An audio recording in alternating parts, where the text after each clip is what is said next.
I'm excited about this next topic, Yuli. Okay. We're talking about the biggest flops in disc golf history. Hit me. I'm very new to the game, so some of these rang true. I get it. Some of them I'm like, I don't really get it so much. So I picked the ones that kind of jumped out at me. So if there are any that I missed that you can think of, please add in at the end. First one, GK Pro Big Money Skins live show. Flopadopolis. They were talking a huge game. This was going to be insane. Everyone tune in. We're going to show the Disc Golf Network how to do it. Now, we did get that guy. I don't remember his name. Yeah. He was electric. He saved the show. He saved the show. He was hilarious. But the Goog, is that what it was? But if you tuned in for a really good production of disc golf, this was not it. This was a swing and a miss. Next big flop. Idio shoes. The first disc golf shoes, these were going to take over. Everyone was going to wear them. You're wearing a bowling shirt. You could probably wear these shoes to the bowling alley. People would not mistaken them for disc golf shoes. They would think they were actually bowling shoes. Aren't they still doing things? Yeah, but I think they're a flop. I don't think anyone's buying them. I think they have sponsored players that wear them, but for their price point and the fact that what I've heard from people is like they just wear out really, really quickly. Yeah. I'd much rather buy 3 shoes that are going to wear out just as fast, but at least I have 3 pairs for the price of 1 pair that's going to wear out the same. Check. So a little bit of a flop there. Next one. This is an interesting one. I'd love to get your take on this. Jomez Pro and pre-recorded / edited content was supposed to be king, but they spent too much money and didn't plan for the drop-off after COVID. So Jonathan had to sell it to Disc Golf Pro Tour, and it really feels like the shift to live coverage is back in full swing.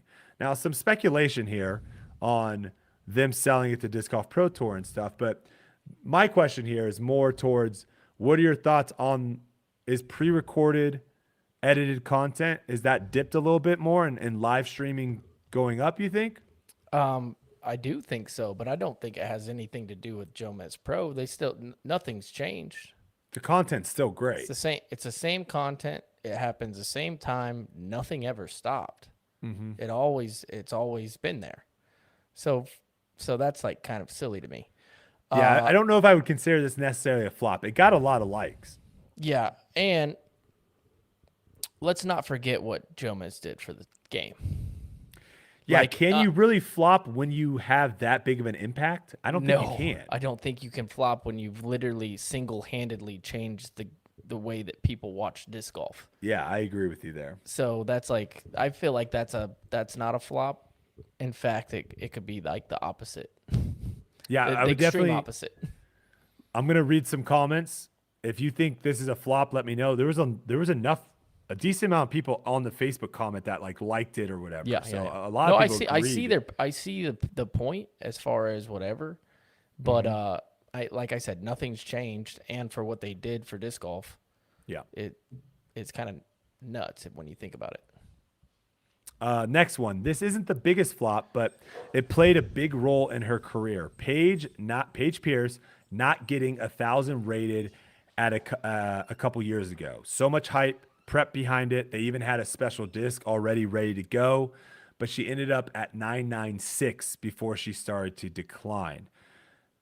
The decline thing, again, that's another kind of, I don't know if I necessarily agree with that. I think just Kristen Tatar has gotten better. I don't know if Paige has really declined. But again, I don't know if this is really, I wouldn't necessarily even consider this really a flop other than I would consider the 1,000. I guess what they're saying is like the 1,000 rated hype. Oh my gosh, I got the hearts going. The 1,000 rated hype / disc, that's probably a flop because they probably had to throw those discs in the grinder and figure something else out with it. She was close, man. I thought she had a chance. Yeah, I don't flop. The flop is definitely making a disc and then it not happening. That's the flop. That'd be like me being on hole 18. I have a 3-stroke lead. I take an 8 and I lose the world championships. Yeah. And they have my disc made right there. Ready for it. Yeah. And you're Like the "Ugh." hats, when they Yep. have the hats made for the The championships. shirts. Yeah. All the shirts that get donated to Definitely. Africa. But at the time, I mean, that's as good as any rated woman had ever gotten. That's opposite. I would say the opposite of a flop again. Yeah. It's just that specific. I think they're just maybe targeting that specific number. part. Gotcha. Next one. The Las Vegas Disc Golf Expo failed. Never happened. At least I got some money back. Well, you didn't get all your money back? Hold up. You didn't get a full refund for that? That's kind of messed up.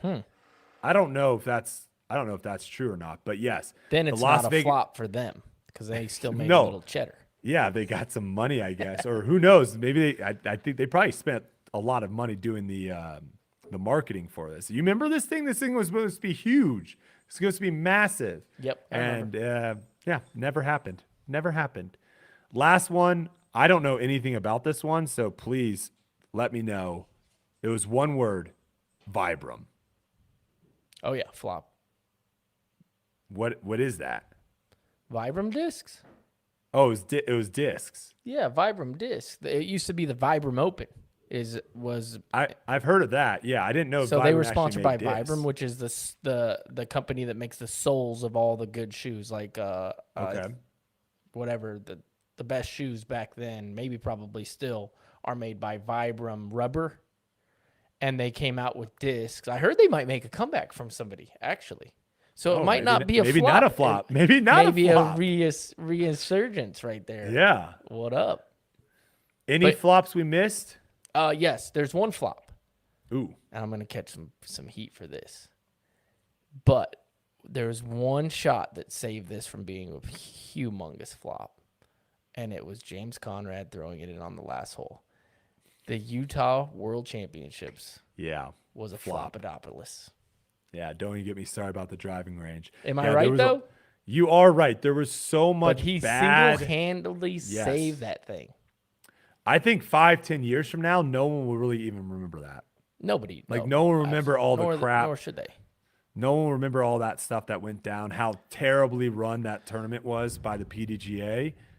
They'll just remember James Conrad. You're right. I hope PDGA sent James Conrad like a little bit of like, hey man, here, appreciate you, brother. Maybe some of that money they made from the Yeah. thing that didn't happen. No, they weren't a part of that. I'm kidding. Now, there was weird stuff happening though. You don't announce the biggest purse of all time and then like later on be like, oh wait, we have more money that we're even adding more.